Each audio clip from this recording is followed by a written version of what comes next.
Welcome back to my channel. இன்னைக்கு தேதி 22 March 2024. இப்போ டைம் 11:01 ஆகுது. இன்றைக்கி உள்ள support and resistance and bank நிஃப்டியோட சிச்சுவேஷன் என்னங்கிறது பார்க்கலாம். இன்றைக்கி பேங்க் நிஃப்டி கரண்ட் ரன்னிங் 46,840 ரேஞ்சில் ரன் ஆகிட்டுருக்கு. சப்போர்ட் பார்த்திங்கன்னா இன்றைக்கி உள்ள support 46,773 and resistance 47,030. resistance level 47,030.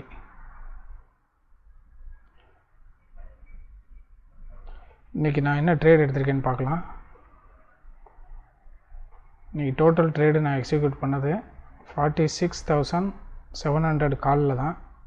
வேறு எந்த ஸ்ட்ரைக் ப்ரைஸும் நான் எடுக்கலை. ஒன்லி 46,700 காலில் மட்டும்தான் ட்ரேட் பண்ணியிருக்கேன். Number of trade total 11. அதில் ஒரு ட்ரேட் ரிஜெக்டடு, இந்த trade rejected. So total 10 trade execute பண்ணியிருக்கேன். அதில் ஓவரால் பொசிஷன் என்னென்னு பார்ப்போம். Overall profit 4,560. இதில் கமிஷன் அண்ட் ப்ரோக்கரேஜ் போக ஒரு 560 போச்சுன்னா நமக்கு 4,000 ப்ராஃபிட் ஓவரால் வரும். இனி ஃபர்தர் ட்ரேடு நான் எதையும் எக்ஸிக்யூட் பண்ணலை. ஏன்னா நேற்றுக்கு நம்ம லாஸ் புக் பண்ணி வெளியில் வந்தது.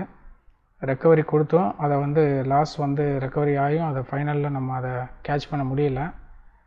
ஸோ இன்றைக்கி ஃப்ரைடேங்கிறதுனால மார்க்கெட் வாலட்டிலிட்டி கொடுக்க சான்சஸ் இருக்குது. ஸோ அதனால் நான் ஃபர்தர் ட்ரேடு எதுவும் எக்ஸிக்யூட் பண்ணல. இந்த புக் பண்ண ப்ராஃபிட்டை மட்டும் நான் ஹோல்டு பண்ணிவிட்டு இன்றைக்கி ஃபர்தர் ட்ரேட் எதுவும் நான் எக்ஸிக்யூட் பண்ண போகிறதில்ல. ஸோ ஓவரால் 4,560 ரூபீஸ் இன்றைக்கி ப்ராஃபிட்டில் க்ளோஸ் பண்ணியிருக்கேன்.